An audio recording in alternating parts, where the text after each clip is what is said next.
E a posse de Donald Trump como 47º presidente dos Estados Unidos marcou o início de um governo centrado em medidas drásticas, com foco no desmantelamento das políticas anteriores, especialmente adotadas durante a gestão do Joe Biden. Tudo bom? Aqui com a gente o doutor Luciano Santos, que é especialista na área de direito eleitoral. Luciano Caparrós Santos. Tudo bom, doutor?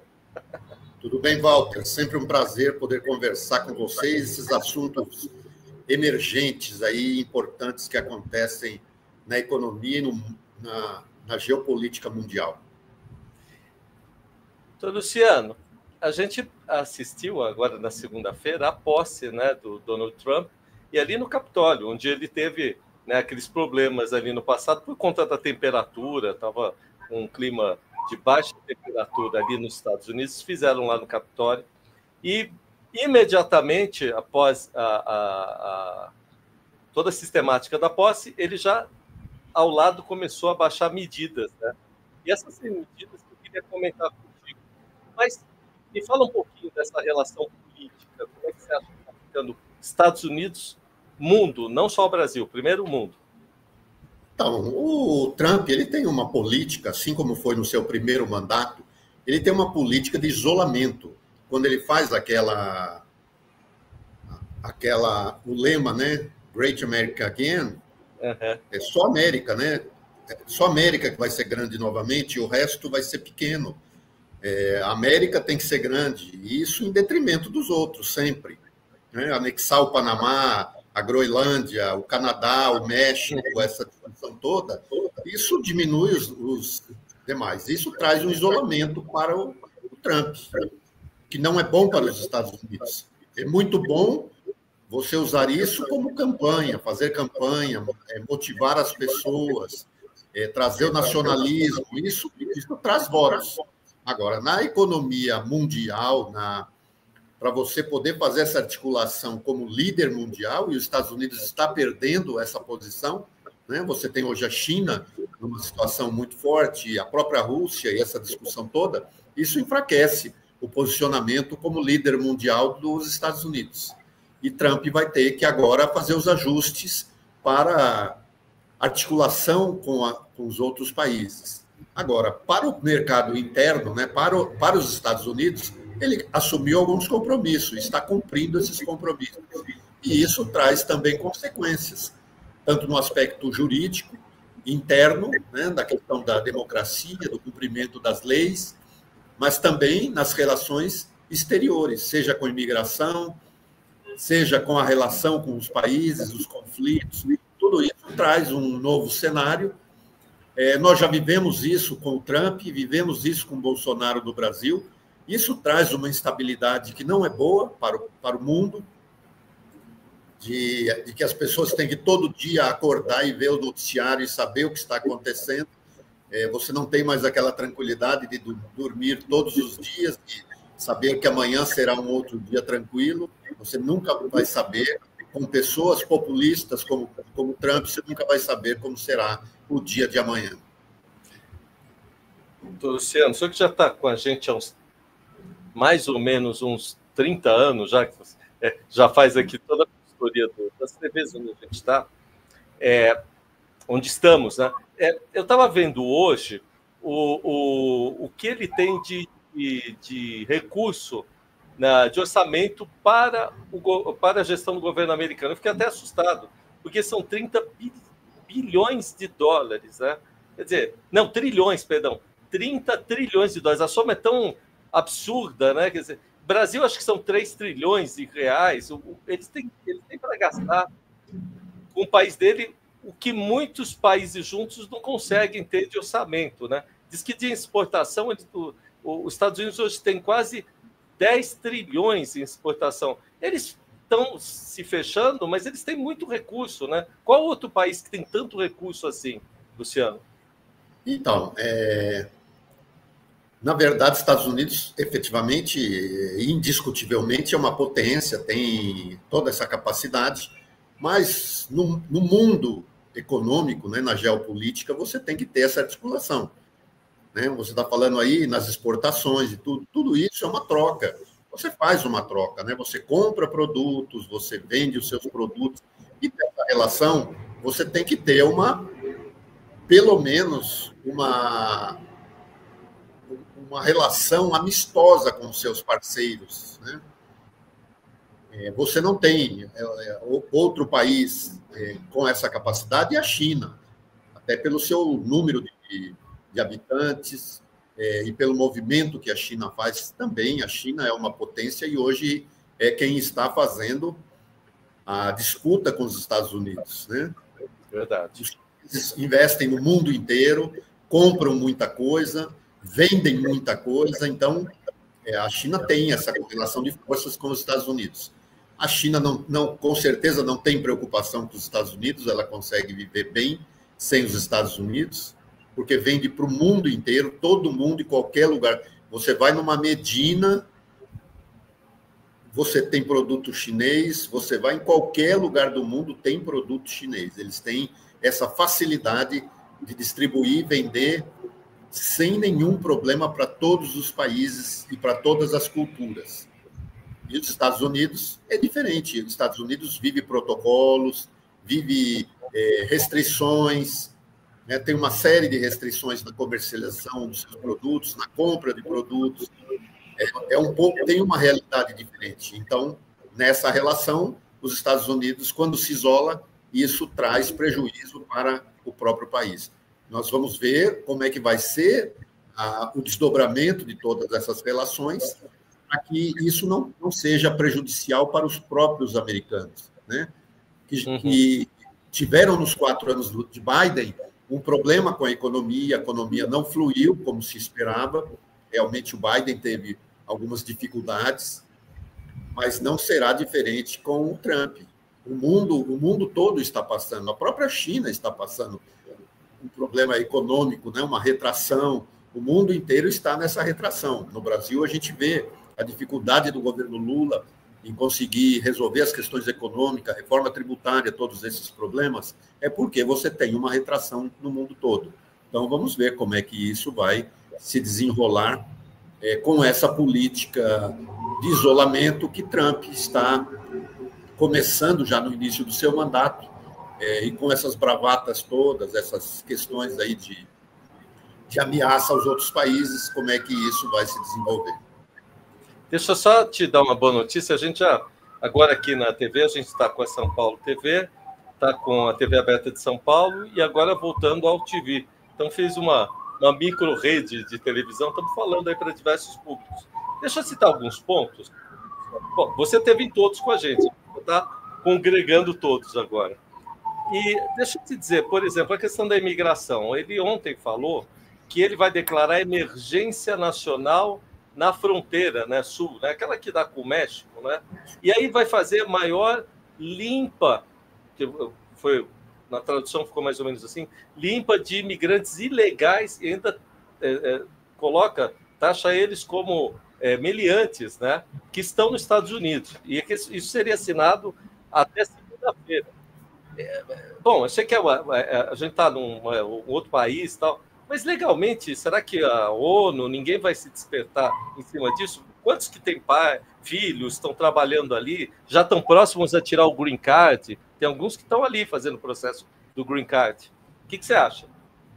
Então, com certeza, essa movimentação foram promessas que o Trump fez na campanha e que já fez no mandato anterior, né, já praticou isso no mandato anterior, quando separou filhos de pais imigrantes e criou aquela questão, uma crise internacional, porque isso são direitos humanos e a gente tem tratados de direitos humanos, né, internacionais que precisam ser respeitados. Então, isso tudo está sendo discutido, pensado, os grupos de defesa de direitos humanos estão articulados. Eu acompanho que nos Estados Unidos vários grupos estão articulados para defender esses imigrantes e atuar no judiciário para evitar que essas pessoas tenham esses prejuízos. Agora, o Trump, ele age de forma isolada e ele vai trabalhar como se fosse o todo-poderoso e soberano. sem respeitar as instituições internacionais. Veja que ele está saindo da Organização Mundial da Saúde, ele está rompendo algumas relações dos Estados Unidos com os órgãos internacionais. Isso traz esse isolamento que eu mencionei, mas também vai ter uma reação dessas organizações internacionais, de outros países, que vão defender os direitos humanos e os tratados que nós temos. Nesse aspecto da autonomia que tem e da soberania que o país tem para estabelecer os seus critérios de receber imigrantes, de poder conceder a documentação, o visto e todas essas questões, ele vai poder trabalhar sobre isso e aí as pessoas vão ter que respeitar. Já existe, óbvio, que esse período todo as pessoas já estão tomando as providências, tomando as precauções para evitar um prejuízo maior, mas está todo mundo de sobressalto, imaginando que, a partir dessas determinações, as pessoas vão ter que se esconder, vão ter que tomar mais cuidado. Toda a orientação está sendo dada aos imigrantes, que eles têm que ter habilitação, que eles não podem cometer infrações de trânsito, e todas aquelas questões que podem levá-los a ser localizados como imigrantes e ser deportados, né? Para que eles tenham comportamentos que evitem esse tipo de coisa. Então, tudo isso está sendo, durante todo esse último mês, desde a eleição, alertado para a população, orientado, e todos esses grupos que atuam com direitos humanos estão preparados para fazer essa reação e auxiliar essas pessoas. Mas ele vai fazer o caos, né? Ele vai fazer o caos, isso tudo tem consequência. Eu ouvi ainda ontem as pessoas comentando, bom, vamos ver como é que os Estados Unidos vai sobreviver, porque todo o trabalho de pintor, pedreiro, que limpa a piscina, faxineiro, quem é que vai fazer esse trabalho? Porque quem faz é imigrante, né? Americano não quer fazer esse tipo de trabalho. Então, isso pode trazer também um caos para alguns estados, especialmente aqueles estados que são os estados que têm mais imigrantes e que utilizam essa mão de obra para os serviços dos seus estados, né, das suas cidades. Então, tudo isso é uma equação que vai ter que ser feita para que o interesse e esse discurso que o Bolsonaro usou, de que você tem que eliminar o imigrante ilegal, que é aquele imigrante que prejudica o país, né? Agora, o que é interessante você analisar é que o próprio imigrante votou no Trump. É verdade. O que eu vejo conversando com os imigrantes é que eles já não se sentem mais imigrantes, especialmente aqueles que adquiriram o green card, que estão numa condição já de legalização, eles não se consideram mais imigrantes, consideram-se americanos. Isso acontece no estado como a Flórida, por exemplo, onde você tem muito imigrante que votou em Donald Trump, sem pensar e sem imaginar que mais para frente isso pode ser um retrocesso na vida deles, porque quem vai impedir o imigrante ilegal pode revogar vistos, cidadania, pode fazer qualquer coisa. Então, essa preocupação existe. Eu acho que os imigrantes...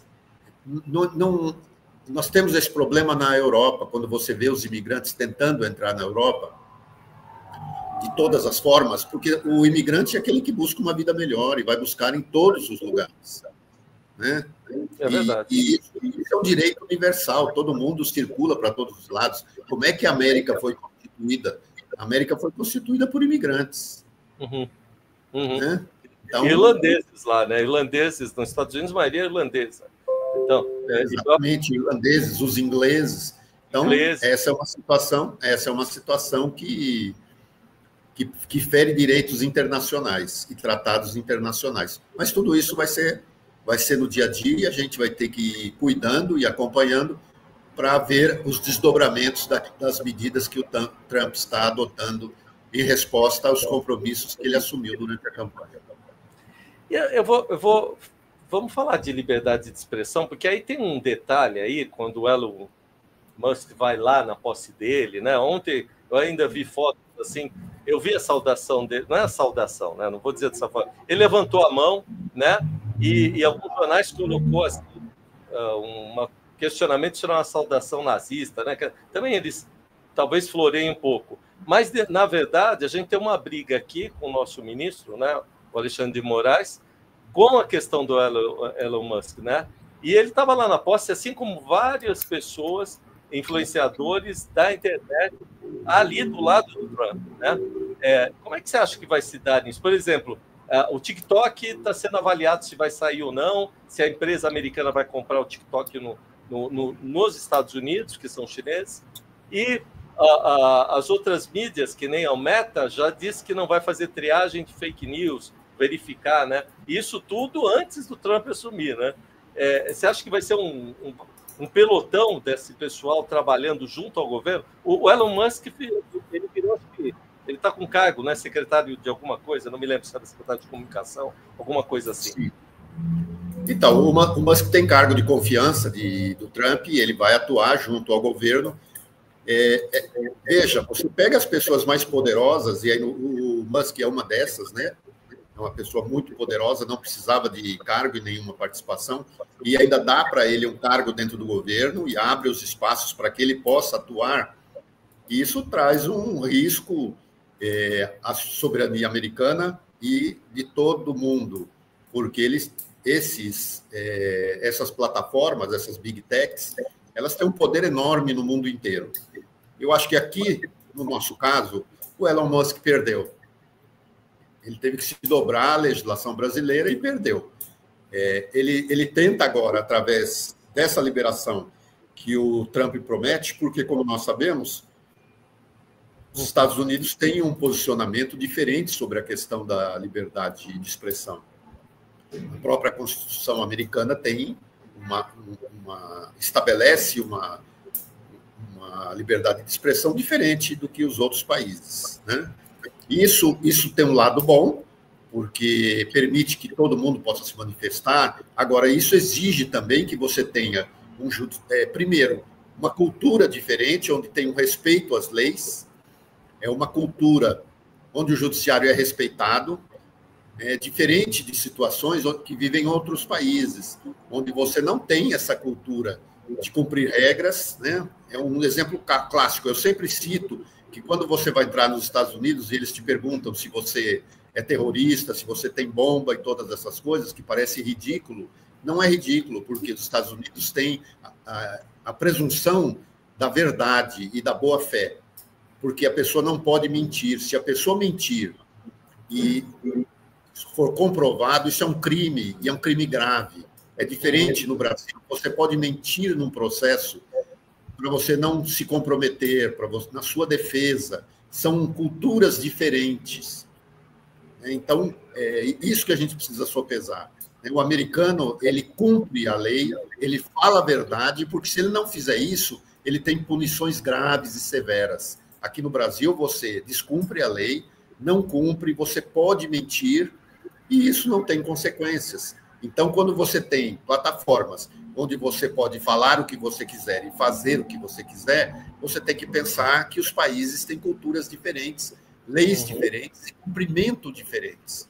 Então, isso pode ser bom para os Estados Unidos, mas quando essas big techs vão para outros países, eles têm que entender que eles têm que ter comportamentos diferentes e cumprir as regras desses países que são soberanos também. Então, eles podem fazer as bravatas, discutir isso da forma como eles querem dentro dos Estados Unidos, mas fora dos Estados Unidos é outra coisa. Dentro dos Estados Unidos, veja como existe uma incoerência. Existe a liberdade de expressão, mas o TikTok não pode atuar dentro dos Estados Unidos se não vender metade das ações, 50%, para uma empresa americana. Isso é totalmente incoerente e fere toda essa tentativa de dizer que existe liberdade de expressão, que cada um faz o que quer, que pode falar o que quer. O TikTok estava banido. Essa semana ele ficou fora do ar. Uhum. E agora recebeu mais 90 dias de prazo para poder se regularizar dentro dos Estados Unidos, vendendo 50% para uma empresa americana.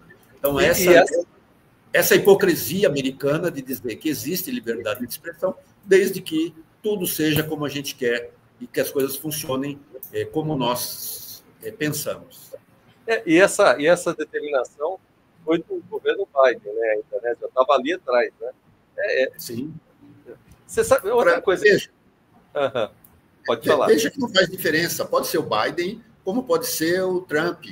Né? As políticas, o apoio a Israel na guerra com a Palestina, todas essas questões, deportação, tudo isso, todos esses governos, não importa se é republicano ou se é democrata, o americano tem essa cultura e age desse jeito e faz dessa forma. Né? O que muda são perfumes, né? É a perfumaria. São aí medidas que o governo vai tomar, mas, no fundo, os princípios são os mesmos, porque é a cultura americana. Olha, tem um detalhe aqui, lá são 13 estados, né? Não, perdão, 50 estados, né? 50 estados. E aí cada um tem uma espécie de legislação, inclusive criminal, né? Contra a pena de morte e tal. E aí o que me chama a atenção, você me corrija se eu estiver errado, né? O que me chama a atenção por exemplo, ele está aqui citando na questão do gênero, né? Você viu esse pedaço do discurso dele? Sim. Que lá não vai ter o terceiro gênero e tal. E me lembro bem que os primeiros casamentos de pessoas do mesmo sexo foram ali nos Estados Unidos, ainda amparados pela Suprema Corte Americana. Aí eu fico meio confuso, sabe, Luciano? É assim, cada estado tem uma legislação forte, inclusive chama muita atenção essa coisa da pena de morte, legislações com relação a trânsito, e a Suprema Corte, que hoje está muito mais, né, conservadora, né? Mas vai ser suplantada as opiniões e decisões da Suprema Corte, por exemplo, com relação a esse caso aqui, das questões de gênero? Então, todas essas decisões que o Trump está tomando são todas na esfera federal. Ele não pode revogar e nem alterar as legislações estaduais. Tudo que ele está tomando de decisão se refere à esfera federal. Os estados têm autonomia e vão cumprir de acordo. Você tem estados que são totalmente contra o Trump, como é o estado da Califórnia, e outros estados que têm governos que são democratas, né? E que têm posicionamento diferente, e continuarão fazendo tudo de forma diferente. Essas decisões não afetam os estados. Isso tudo, quando você vê lá o rol de decisões que ele tomou, são todas muito específicas à esfera federal. Não interfere na autonomia dos estados e nas diferenças que os estados têm de poder decidir sobre essas questões. Por exemplo, agora eu vou falar uma coisa que excede as barreiras dele. Aquela questão do Canal do Panamá, que os Estados Unidos foi lá, inclusive ajudou a construir, né? Foi ele tentar lembrar, a Groenlândia, né? Foi a Groenlândia que construiu. Eles construíram o canal, tal, e ficou ali para eles, né? E agora ele está reivindicando esse pedaço de terra, né? E ainda diz que vai trocar de Golfo do México para Golfo da América, né? Quer dizer, isso aí não é um indício, vou tomar, que nem está acontecendo com a União Soviética, acontecendo com Israel, uma coisa meio estranha, né? É que os Estados Unidos estão tão próximos à nossa cultura, até por causa de filmes e tal, que a gente achou um negócio meio estranho, o cara chegar lá agora querer pegar a terra de volta como se fosse uma guerra, né? Então, nós voltamos lá do início da nossa conversa, é o isolamento. Para a América ser grande, os outros têm que ser pequenos e nós vamos ocupar o espaço, inclusive avançar geograficamente, né? Inclusive para aumentar o nosso espaço. É lógico que ao tentar fazer isso, o Trump também ele sabe muito bem trabalhar a comunicação, né? Então ele faz um gesto exatamente para poder ocupar o espaço da mídia e promover essa visualização para dizer que Estados Unidos, que a América é grande, Estados Unidos é grande, vai voltar a ser grande e que os vizinhos e todo mundo precisa respeitar os Estados Unidos, né? E com isso ele consegue aumentar a autoestima do americano né? No momento de fragilidade, onde eles têm lá uma disputa geopolítica muito forte com os países da Europa. A Europa tem dificuldade com os Estados Unidos. Isso vai ser, eu acho que um dos mais prejudicados na relação será a Europa, porque a Europa vai ter problema nesses posicionamentos. Quando você fala da guerra da Rússia com a Ucrânia, está muito aparente que o Trump não vai se envolver nisso e vai dizer para a Ucrânia: olha, Zelensky, faz um acordo aí com o Putin, porque eu não vou me meter e não vou mandar mais dinheiro para o apoio à Ucrânia nessa guerra. Então, ele faz um movimento que mostra que ele pode também fazer esses avanços nos países que ele achar que ele pode fazer. Então, ele está permitindo que o Putin ocupe o espaço que ele avançou contra a Ucrânia, demonstrando que quem é grande tem a possibilidade de aumentar e ocupar esses espaços. Então, ele dá esse indicativo, e isso é perigoso, né? Mas ele não vai ter conflitos com a China, ele não vai ter conflitos com a Rússia, ele é muito habilidoso e ele sabe o tamanho dele e até onde ele pode chegar, né? E eu acho que isso são mais bravatas. Mudar o nome do Golfo do México para Golfo da América é mais comunicação, é mais marketing, né? Exatamente para tentar ganhar essa mídia internacional, provocando essa instabilidade. Agora, isso é um desrespeito a esses países, né? Quando ele fala que vai anexar a Groenlândia, quando ele fala do México, fala do Canadá, isso é um desrespeito a países que são importantes e que têm soberania e que lutar por sua soberania também, né? E os outros países e as organizações internacionais vão acompanhar essa movimentação, e isso, com certeza, se houver algum conflito, esses países, todos os países, vão ter que se posicionar. Tem, inclusive, uma mensagem dele hoje dizendo, quando perguntam sobre o Brasil e América Latina, ele responde que não precisa do Brasil e nem da América Latina. Então, não faz diferença nenhuma. Agora, isso, como eu disse, é esse isolamento. Ele acaba se isolando, ele não está querendo fazer uma articulação mundial para tornar o país um líder mundial. Ele quer que os Estados Unidos seja grande internamente, né? É aquilo. Ele acaba elevando a autoestima interna, como eu disse, mas para fora do país ele acaba aumentando esse isolamento. Eu acho engraçado, depois eu vou pedir para você fazer um comentário do Brasil, mas me lembro que da faixa de Gaza, acho que é o genro dele, que é um latifundiário, tem bastante terra ali. Então, quando ele falou que ele ia acabar com as guerras ali, é evidente que o poder econômico, ele chega ali e fala assim, aqui eu tenho a terra, é minha, e essas coisas ficam esquecidas, né, Luciano? Assim, o genro dele é um dos maiores latifundiários exatamente da região que está o conflito ali. Parece que desvaloriza aqueles pontos para poder depois... É um negociante, né? Na verdade, é isso, né? Deixa eu te dizer... Sim. Diga, pode falar. Não, para você já dar essa resposta aqui do assunto que eu botei, e como é que fica o Brasil nessa história? Porque o Lula também está assim... a gente quer manter bom relacionamento, tal, com a gente vai continuar a mesma coisa. O Brasil sempre teve bom relacionamento com os Estados Unidos, né? Então, lembre-se que o responsável pela política externa é o Celso Amorim, né? Que é o conselheiro do Lula. Ele tem muita experiência, tem muito boas relações no mundo todo, e o Brasil sempre teve boas relações com os Estados Unidos, né? Nós tivemos tão boas relações que os Estados Unidos fizeram o que quiseram. Na época da ditadura, determinaram muitas coisas, mandaram recursos, determinaram o que deveria ser feito. Então, as relações do Brasil com os Estados Unidos sempre foram muito amistosas. Eu não vejo que isso possa ter problema e que a gente vai ter muito prejuízo. Eu acho que, como eu mencionei, acho que a Europa, sim, vai ter muito mais prejuízo, porque vai ter confrontos diretos com os Estados Unidos. O Brasil não tem esse confronto, a gente negocia com o mundo inteiro, vende para o mundo inteiro, não tem esse tipo de problema, e com os Estados Unidos também.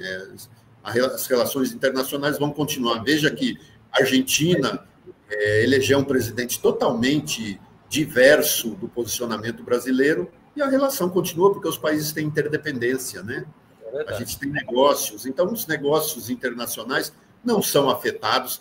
O Trump já foi presidente da República por 4 anos, e isso não mudou o nosso relacionamento com os Estados Unidos, né? Então, com certeza, isso não vai mudar e nós vamos continuar tendo boas relações, e acho que com o desenvolver das coisas e os acontecimentos, pode até melhorar a relação, né? Porque os países precisam dessa relação. Tem muito brasileiro nos Estados Unidos, né? Talvez esse seja um ponto de conflito. Se houver efetivamente essa deportação em massa e todas essas situações, talvez o governo brasileiro tenha que tomar algumas medidas para a defesa dos brasileiros que estão nos Estados Unidos. Então, esse seria o único ponto de atrito que eu acho que possa trazer na nossa relação. E você falou com razão. Agora, por exemplo, essas home bank, como o Nubank, que é uma empresa totalmente brasileira, está lá dos Estados Unidos fortíssimo agora também. Quer dizer, romper também essas relações, né, financeiras são terríveis. Olha, e tem banco hoje em dia, que nem a gente tem alguns bancos do Nômade, fazendo propaganda para ver se eles lembram da gente. Hein? Eles, inclusive, têm a troca de moeda que é direta aqui. Você deposita num e vai em dólar. Quer dizer, romper, né, tira essa relação comercial até com as instituições financeiras hoje. Né? O mundo é global, né? O mundo é global. E o relacionamento e os negócios são globais, né? O que talvez a gente tenha aqui, por conta dessa situação do Trump, talvez seja a discussão do BRICS. Se cria uma nova moeda, e isso sim enfraqueceria os Estados Unidos, tirando o dólar como a moeda principal de negociação. Verdade. Esse é um ponto que tem sido discutido pelos BRICS, e que a gente tem que ter um ponto de atenção aí, porque esse pode ser um ponto, efetivamente, que pode causar alguma ruptura nessa hegemonia americana pela utilização do dólar como moeda internacional. Agora, na sua expertise, porque a gente já começou a campanha para a presidência da República, né? Foi tão rápido, o pessoal já está se anunciando que aquela data máxima que dizia o seguinte: se você se anunciar antes, você está morto. Às vezes agora, nesse espaço de tempo, né, a gente já tem aí o pessoal do sertanejo que está saindo para a presidência do Brasil, e aí tem o último, né, do pleito aqui de São Paulo, né, e com certeza nessa onda de direita, que eu acho meio estranha aqui, né, de falar direita e esquerda aqui, para mim é mais ou menos parecido essas duas coisas, os dois são radicais, os extremos. O interessante é que eu acho que muita gente vai surfar na onda da eleição dele agora, né? Vai pegar carona, que nem deputado aqui pedindo para o Congresso americano fazer isso ou aquilo, né? É a mínima lógica, né, Luciano? Então, oportunista sempre existe, né? Nós tivemos alguns oportunistas que tentaram ir à posse do Trump e ficaram de fora, mas quem pagou essas passagens fomos nós. É bom que isso fique registrado. O gasto de quem é parlamentar é um gasto do parlamento, portanto, é um gasto dos brasileiros, né? E que foram lá para fazer esse oba-oba e tentar surfar nessa onda e ficaram de fora da festa, não foram convidados para esta festa pobre. Né? Então, quando você fala sobre a eleição, eu acho que isso é uma comparação. Todo mundo quer surfar na onda e todo mundo quer aproveitar para poder obter ganhos eleitorais. Veja que quem efetivamente é candidato diz que não sabe se será candidato e que no período certo isso vai ser anunciado. Todos os outros são aqueles que querem ocupar algum espaço. O Datena passou 20 anos dizendo que era candidato, aproveitou e negociou em todas as eleições, e depois, quando foi candidato, foi aquele vexame eleitoral. Vexame eleitoral. Então, quando existem esses balões de ensaios, gente que diz que quer ser candidato, veja sempre que são aqueles que não têm capital político. Quem tem capital político está se preparando, fazendo toda a articulação e responde: não é o momento de discutir esse assunto e no momento certo nós vamos discutir sobre eleição. Né? Então, isso não é uma preocupação. Balão de ensaio, todo mundo pode fazer, faz parte. Agora, lembre sempre que quem faz o balão de ensaio muito cedo, como você disse, acaba queimando a saída, queimando a largada e fica de fora da disputa.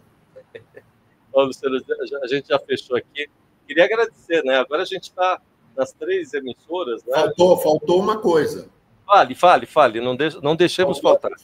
Faltou a gente falar sobre a anistia. Exatamente. Que o Trump concedeu, e essa é uma discussão jurídica importante, né? Isso, a dos militares, a questão do Capitólio. Né? Do Capitólio, então, essa é uma discussão importante, porque já se fala aqui numa anistia para aqueles que invadiram o Supremo, o Planalto e toda essa situação. Então, eu gostaria de lembrar que esse anúncio de anistia, isso também vai ter que ser analisado caso a caso, porque você tem casos lá de pessoas que foram mortas, você tem casos graves. Então, só destacar que a anistia é só para casos federais, semelhante ao que acontece com o Brasil, os Estados Unidos, o presidente pode promover anistia, né? O Biden, infelizmente, né, quando a gente olha, por isso que eu digo sempre que não faz diferença nenhuma para a gente, o Biden concedeu anistia para o filho, concedeu anistia para pessoas próximas, e o Trump vem agora também e dá anistia para aqueles que ele acha que são seus amigos e parceiros e apoiadores.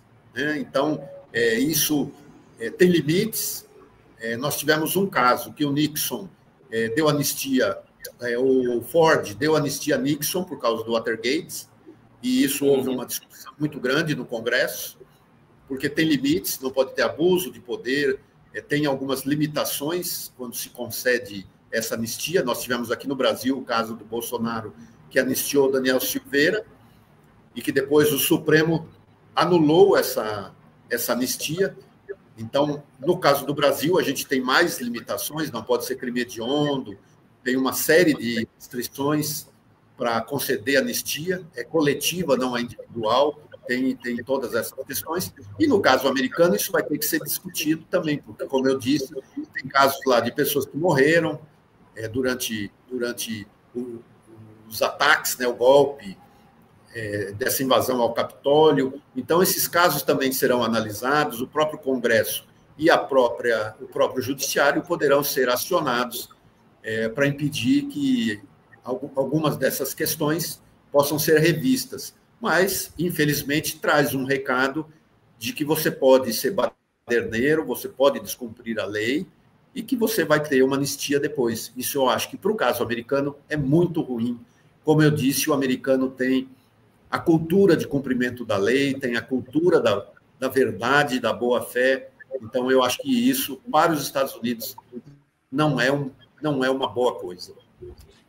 Luciano, no sistema americano, essas decisões são colegiadas também. Aqui a gente tem o executivo, o legislativo e o judiciário, né? Então, lá tem a Suprema Corte, o Congresso, né, o Senado, e aí tem os estaduais e tal, e o executivo, que é a presidência da República. Ele vai ficar ele é parecido com o nosso nessas decisões? Toma-se uma resolução, depois pode ser contestada no judiciário, só na mudança da lei. Então, é tudo igual, a mesma coisa. Sim, a mesma coisa. Como eu disse, quando o Ford anistiou o Nixon, houve uma discussão no Congresso, né? E isso, efetivamente, pode ocorrer, o Congresso pode discutir, e o Judiciário pode ser acionado também, no caso dessas anistias. Eu acho que os partidos, né, a oposição pode acionar o Judiciário, como pode tentar discutir isso no Congresso. Então, posso supor, então, que é aquela história, né? A pessoa está falando pela claquete, é tudo aquela... A hora do showtime, né? O sujeito saiu fazendo showtime, falando com a claquete, e depois vamos ver como é que fica depois do espetáculo. É isso. Na verdade, essa foi sempre a estratégia do Trump, como foi do Bolsonaro. Fala-se um monte de coisa, fala pelas redes sociais, né? E não é por outro motivo que ele levou todos os donos e CEOs de Big Techs, né, porque ele quer exatamente usar esses mecanismos para poder falar, e ele não dá entrevista, ele fala pelas redes sociais, né? E aí fala-se o que quer e depois pensa se vai fazer ou não, e como vai fazer e como cumprir essas bravatas, né? Esse show todo, como é que isso na prática acontece, né? E é exatamente isso. Aliás, Trump sempre foi um showman, né? A vida dele é isso, a vida dele foi um showman. Porque quem vê lá atrás, lembra que ele fez ele fazia o cara que demitia, né? Que a gente teve aqui no Brasil também. E, inclusive, esses dias tem saído muito vídeo dele dançando com o pessoal da diretoria da Playboy. Ele sempre foi um cara assim, né? Nunca deixou escondido esse tipo de coisa. Sempre foi falastrão. Bom, vamos ver se a meta, já que a gente tá fazendo uma análise aqui, se eles vão manter essa coisa de ser aberto e deixar a nossa entrevista no ar. Que é uma análise, o jornalista tem direito a fazer análise, né? Lógico. E usando a liberdade de expressão americana, estamos aqui exatamente cumprindo a liberdade de expressão. Verdade. Então, olha, está convidado agora, toda semana, você que já foi da casa da UTV, Alberto Luchetti voltou a gente toda terça-feira às 11h. Na TV, a gente está na São Paulo TV, né? O aplicativo da MCTV também, estamos internacional. E a gente está lá na TV aberta também. Então, temos terça, 2 vezes na terça, 3, quarta e quinta-feira. Você escolhe o dia, para mim, toda terça, que você vai estar junto. Ok, será um prazer. Tá bom. Eu queria aproveitar aqui para agradecer ao Alberto Luchetti, que voltou com a gente para a programação da UTV, e dizer para você que a gente vai estar aqui semana que vem. Pode ser? Ok. Eu vou encerrar aqui. Um abraço para vocês, até a próxima semana. Tchau, gente. Espera aí que eu estou encerrando aqui com a gente. É muito botão aqui para esse jornalista. Espera aí, Lu. Vamos ver onde que a gente está. Está aqui, não está aqui. Achei. Tchau, Lu. Um abraço.